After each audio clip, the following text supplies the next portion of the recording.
communications lead here at the US Digital Corps. Well, I'm gonna go over some housekeeping notes to get us started. Everyone is automatically muted. So if you have questions, please type them in the Q&A section and we'll answer as many as we can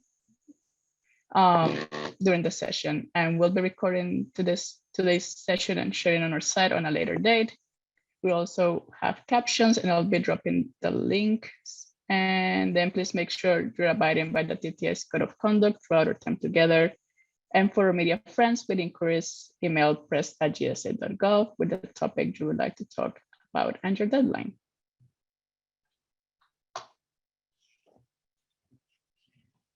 So here's today's agenda. If this is not your first info session, it might look a little bit familiar to you, but for some, this may be their first time. So we'll go over, I will do a program overview for anyone who is new, and then give some updates. We'll have new details on track, location, pay, and conversion. And then we're also will have some updates on new details on eligibility, as well as going through the application process, and then having some time at the end for your questions. So let's get started. Very quick, for program history, we launched last August with a collaboration of a number of government agencies, including the White House, the Office of Personnel Management, and the General Service Administration to bring early career technology talent to government. The government currently has successful programs to bring mid-level to senior talent to work in government, like you might have heard of 18F or the Presidential Innovation Fellows, but we were missing that early career talent to help support the work done by this and other tech teams across the federal government. So the Digital Corps was created as a 2-year full-time paid fellowship program for early career technologists. Fellows will work with different agencies across the government in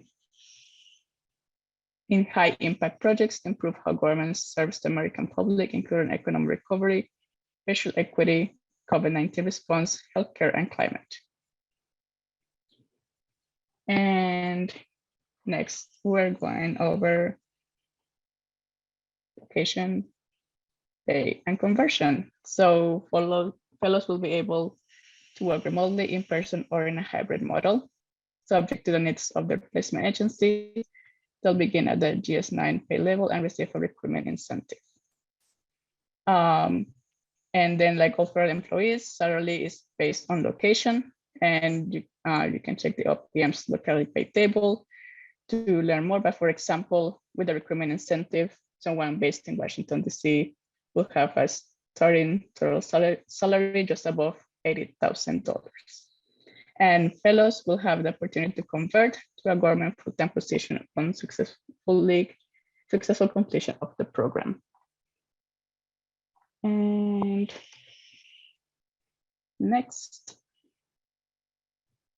so who we're looking for? We're looking for mission-driven junior technologists with software engineering, product management, design, data science, and analytics, or cybersecurity skills, who have completed or graduated from degree programs, so undergrad and grad students, or certificates through reskilling and other training programs from a government qualified institution.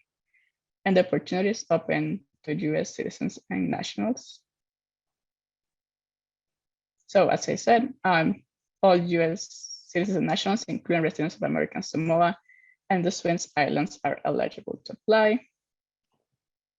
Recent graduates who have received a degree or certificate from a qualifying education institution within the past 2 years can apply, and there can be a degree on any field, and it's 6 years for veterans. Fellows will be required to undergo and pass a government background check, and like all federal employees, are required to be fully vaccinated against COVID-19. And then you have at least one of the below. So one cumulative year of experience related to the track that you're applying. So as I mentioned, those tracks are software engineering, computers, cybersecurity, data science, design, or program management. And this can include paid or unpaid internships, volunteer experience, student organizations and jobs, or an advanced degree, so a master's or a doctorate in that technology field. And enrolled students who will graduate in spring 2022 are eligible to apply. So now I'm gonna pass it to Masha to cover fellow experience. So hi, everyone. I'm glad to see you all here. My name is Masha Dialova. I'm a White House Presidential Innovation Fellow working on this program. And I'll start with fellow experience today. So in terms of our program design, we will have a centralized program office embedded inside of the General Services Administration Technology Transformation Service. And there you will have like all of your kind of like centralized cohort programming, and then you will be placed out to other agencies across the federal space for your projects. So some sample projects or sample agencies that we've already kind of had commitments from and are working with are on this slide. So for example, VA, Consumer Financial Protection Bureau, GSA, which is our own internal organization, just to name a few. But of course, the list is going to continue growing and evolving as we get more agencies to partner with us and expand that kind of project set. So there's a lot of really important work that's happening across the federal space. And one of the key priorities for us is that we're really mapping the fellows with high impact projects across the federal government. And so a big pillar for us is to really align with the administration's priorities on economic recovery, equity, climate, sustainability, supply chain, and many more kind of high priority areas that agencies across the federal space are going to be focused on. So one example project that I can talk about today is in the VA. So VA is modernizing its digital experiences with new features being delivered on va.gov and the VA mobile app every day. And our fellows will join that team to help deliver great experiences for the veterans. And so as you can see, that there's a lot of there's going to be similar opportunities to really apply your technical skills and the skills that you're learning in your programs and really bring them into the federal space to this important work that's going to be really high impact and at a really large scale, touching a lot of consumers. So if you hop to the next slide. Thank you. So as part of how we're designing and thinking through this program, there's going to be 4 kind of sections that as a program office will be offering you as a fellow. So firstly, we'll be running an orientation program. And so that program will effectively teach you what it is like to be inside of the federal space. Think of it as a government 101. Secondary to that, we'll offer learning and development curriculum because learning, of course, doesn't end with your skilling program. And so this will cover both technical skills that you might need to be successful within your particular skill track, or alternatively, more qualitative skills around what it would take to be successful in the political federal space. So the third bullet here is mentorship. So we are actively working with our, what I call sister programs. So for example, the Presidential Innovation Fellows or US Digital Service to map potential fellows with mentors across the federal space that have more experience and are slightly more senior that can help answer the difficult questions that you might have that you may not be as comfortable asking your direct manager. And we believe that this will really help build out kind of like a safe space and the right level of engagement across the community. And the last pillar here is the cohort community.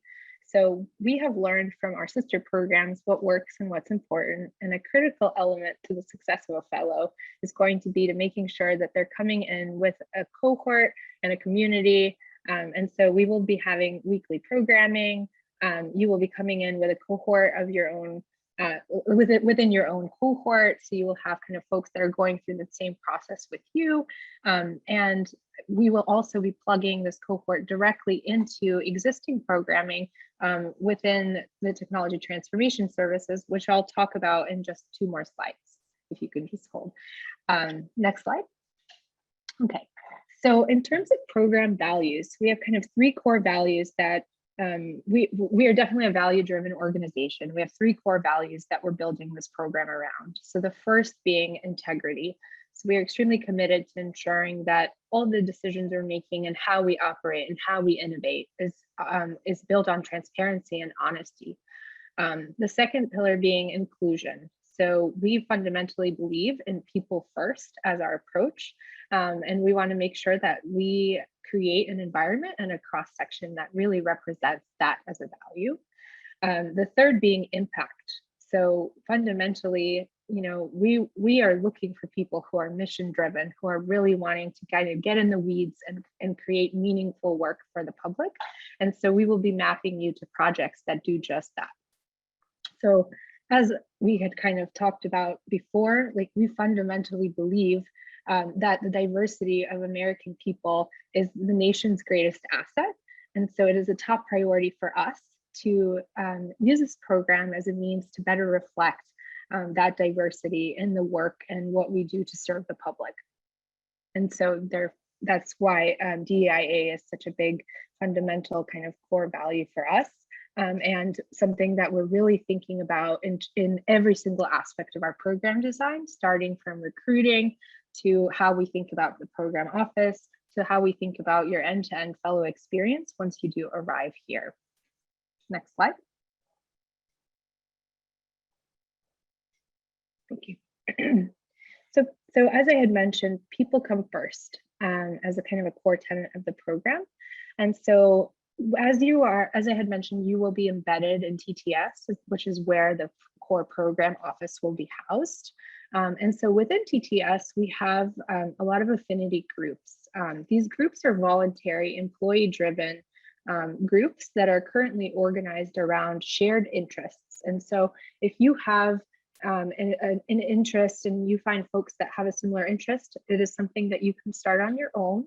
But we did want to also capture some existing affinity groups that already are fully operational within TTS. So some, to name a few, the Diversity Guild, African American and Black employees, Latinx employees, et cetera. You can kind of follow along. And if you have any questions around existing groups, we're definitely happy to follow up as well. We have open Slack channels within our organization. And so it's very easy to kind of communicate back and forth and set up, share ideas, share kind of latest news and things like that as well. So I think we're on to the next one, right? Perfect, thank you. So in addition to the affinity groups, we also have what we call guilds. So the guilds are slightly different in TTS because they more offer a forum for sharing kind of skilled best practices across and within your organization. So this is really an opportunity to get involved and share your skill set, lead, maybe establish some sort of like a working group, share what's worked and what hasn't in your particular project or area of expertise. So this is a really cool idea to really drive best practices within the organization. And these guilds are led by employees as well as some of those affinity groups. Some example guilds that we currently have are accessibility, content, research, again, just to name a few. And I will hand it off to Chris to talk about our application process. Yes, so good to see all of you. Thank you for your questions. If you're asking them in the Q&A, please continue to do that. You'll also have the ability to upvote questions that you might have, and we promise we will get to all of them at the end. And I want to make sure you leave today with all the information that you need to consider the digital core. And so we just recently updated our website at digitalcore.gsa.gov with some of the eligibility and pay details that Diana mentioned up front, and a lot about the application process. So we wanted to spend some time today to kind of share with you what you might expect if you were to apply to be a Digital Core Fellow, the timeline that would be associated, and a couple of suggestions for how to put your best foot forward and submit a competitive application. And so first off is really understanding the eligibility. And we know that many of you have questions depending on kind of where you graduated from, where you learned your skills, when you may have gotten the education. And so all of those details are on our website. We're using the Pathways Recent Graduates Hiring Authority. And so it does place a couple of limits on the eligibility, and so would definitely encourage everyone to take a look at the eligibility criteria before moving forward. But second, as with many job applications, we're going to be looking for you to submit a resume that will reflect the qualifications for your specific track. Again, recruiting in 5 broad areas: software engineering, data science and analytics, product management, design, and cybersecurity. We'll be posting more information on our website and sharing that over our newsletter, our social media in the coming days and weeks about kind of the specific qualifications and experiences that we'll be looking for. And so would definitely encourage, if you're not subscribed and kind of liked and followed, to do that coming out of this information session. So you'll be the first to know. As part of the review process, our subject matter experts in each of those tracks will review up to 3 pages of your resume. They'll look at 1 page describing your education and then 2 pages describing your experience. That might be paid, unpaid, volunteer, student organization work. All of that counts as experience in our eyes. And so would definitely encourage you to detail those. And so we will talk about, I'll talk a little bit more about the resume in a little bit, but to round out the application process, the next slide has a couple more details around what we'll need as far as a transcript, a certificate of completion, something proof of enrollment. At the time of application, you're more than welcome to submit something that is unofficial, but just know that we'll have to verify those documents and that you'll have completed any education that you're using to qualify for the program before the start of the program, which we announced on the website as being in late June 2022. And so if you're graduating in the spring semester next year, you would definitely be done in time with your program by the time the digital core begins, with that very supportive orientation and onboarding that Masha mentioned. But moving on to the next slide, we'll talk a little bit more about the details on suggestions. So give me one moment, take a drink of water.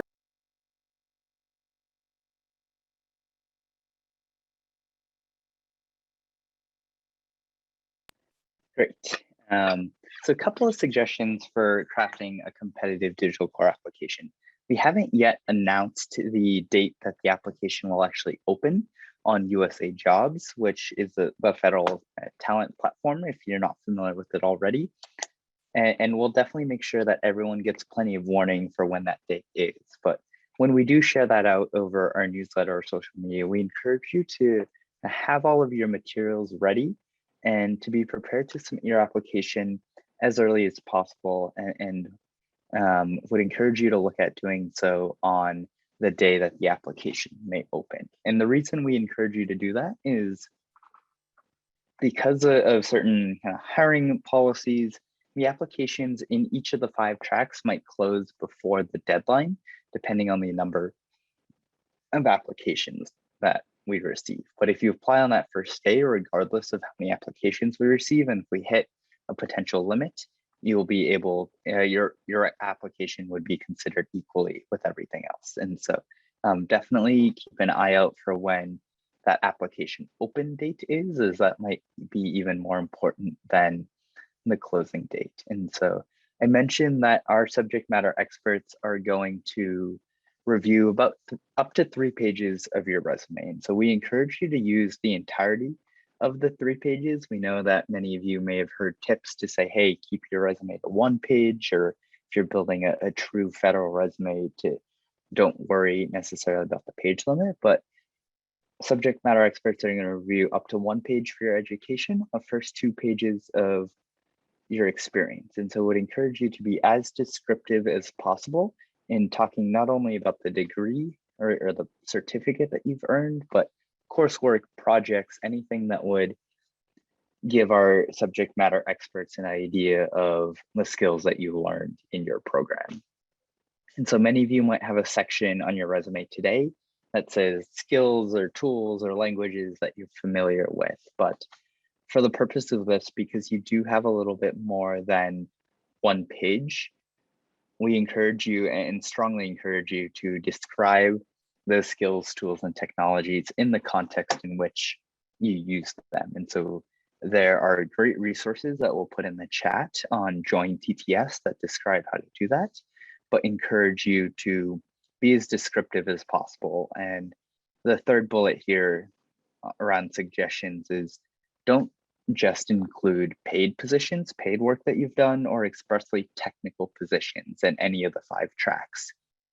As a program, to Masha's points earlier, we're definitely very interested in your ability to work with different groups, different stakeholders, different contexts. And when we talk about 1 cumulative year of work experience, that can get pieced together from part-time work, from full-time work, can be internships, research opportunities, volunteer work. And so all of that counts. And so again, that is why we're encouraging you to be as descriptive as possible when we go through the process. We'll go to the next slide a little bit. Again, still seeing some questions come through in the chat. Encourage you to put those in the Q&A so we can kind of address them all at once, and then others can upvote if they have the same question. Just a quick look at what the process and the timeline will look like. Some people have questions. Hey, is this going to look similar as applying to a job in the private sector? What is the timeline? And so this is our kind of overview of what that will look like. So as I mentioned, we'll announce very soon when the applications themselves will be open. Encourage you to apply on the day that they open, if at all possible. And then through November and December, what our team will be doing is resume review and reviewing the materials that you share as part of the application. If you do pass that first check, you would receive from us a take-home assignment that is specific and tailored to the skill track that you applied in. So again, software engineering, product management, cybersecurity, one of those 5.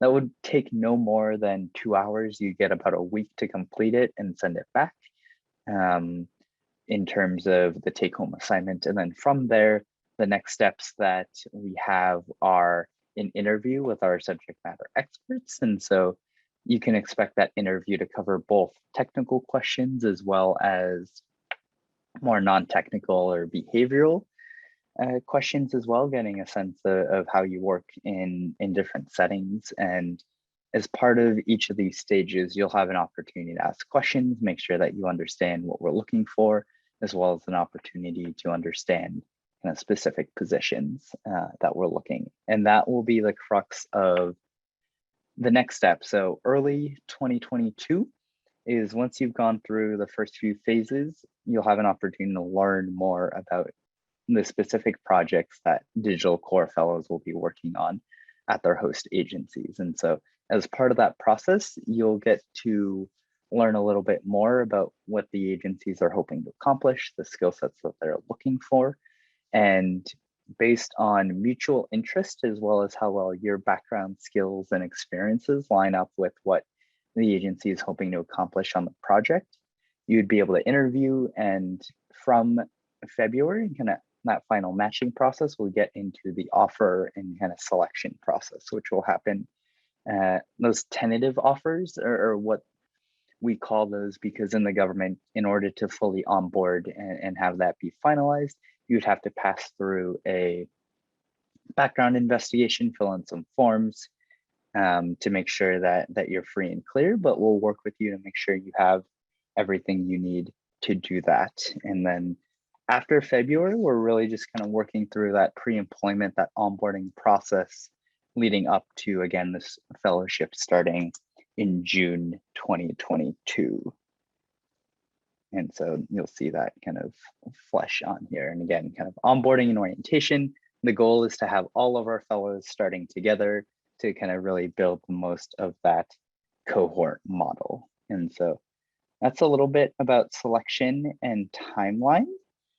And we have some frequently asked questions that we've seen come up in the past. And so maybe these are in the chat, in which case great, but promise we'll get to all of your, or in the Q&A rather, but definitely a promise we'll get to all of your questions as well. So can you pick the agency where you work? As I just mentioned, you'll have an opportunity as part of the selection process in the middle stages to indicate your interest and your preferences, but ultimately our matching process is going to be based on a mutual interest, both sides really opting in and being excited about the placements. Are current federal employees, AmeriCorps or Peace Corps volunteers eligible? Yes, nothing about your current or past experience will make you ineligible as long as you meet the eligibility criteria that is outlined on our website and that we discussed earlier today. Many of you have had questions about, hey, I've got great letters of recommendation. Can I submit a portfolio, anything like that? Unfortunately, we're not able to review or consider anything that you submit that is not explicitly requested during the process. That's our way to ensure a level playing field and make sure all candidates are treated equitably. Those are a couple of questions that we received. Just 3 more. Am I allowed to apply to more than one skill track? Maybe you're kind of sitting right between, say, product management and design. What we would say to that is we recommend that you select and apply in the track that most closely matches your skill set. Doing so will help us, again, thoughtfully match candidates with agencies and projects. And the track that you select in the application process is not going to affect the number of projects that you would be considered for on the back end. And much of the work that fellows will do will be very interdisciplinary, and fellows will have ample opportunity to grow in areas beyond their track. But if you're not sure kind of what most closely, you would be able to apply to multiple skill tracks. But again, we encourage and recommend folks to select the track that most closely matches your skill set. If you're not selected in this first class, can you reapply? And the answer is yes. We strongly encourage you to do that. And part of the reason is our first cohort in 2022 will be a pilot cohort. We're hiring about 30 fellows, but the future of the Digital Corps, our vision is that we anticipate the program growing and scaling significantly in future years and future cohorts. And so there might be additional opportunities for you in the future. So even if you're not selected in this first cohort, definitely encourage you to stay in the loop and continue to consider, or perhaps you are a sophomore or a junior and you're thinking about this in a future cycle, know that we'll have kind of a very similar recruiting and application process moving forward. And last but not least, if you get only one thing from this information session, it should be a link to subscribe to our mailing list. That is the best way to be in touch with all of the information that we have about the Digital Corps. That's where we're going to share out information about when the applications are going to open and really anything else that you might know. And so that's where you should keep an eye on and definitely get your email on the list. We'll share that as part of the slides and the follow-up to this session, but you can also find the subscription right on our website at digitalcorps.gsa.gov. Great. And so just to summarize, we covered a lot of content today, and we've got about half an hour for questions, in which we definitely want to get to. But in summary, the Digital Corps is an opportunity where you'll be able to work remotely, in person, or in a hybrid model. We're prepared to support kind of a really great community. Our part of the General Services Administration has really been on the leading edge of building culture and distributed teams. Fellows will begin at the GS9 pay level and receive a pretty sizable recruitment incentive. And so again, as an example, in the DC metro area, you would be able to have a starting salary just north of $80,000 with the recruitment incentive at the GS9 level. Encourage you to review our website, tips on resume and transcript, and have those ready to apply the day the applications open. And our website has a lot more information. If you haven't visited it in the last week or so, you'll see that there's a lot more information. We've got a frequently asked questions page. Anna Maria, thank you for sharing that in the chat, and encourage you to subscribe, like, and follow to make sure that you get additional details when we're able to share them. From there, before we close, just wanted to share the excitement of two of the great champions and supporters of the digital core, and kind of I think they do such a fantastic job encapsulating what this program means. And so Dr. Lander, who is President Biden's science advisor, he's the director of the White House Office of Science and Technology Policy, described the digital core as a way for people to serve your country, to make a difference and be a part of something bigger than yourselves, creating impact at scale for hundreds of millions of Americans.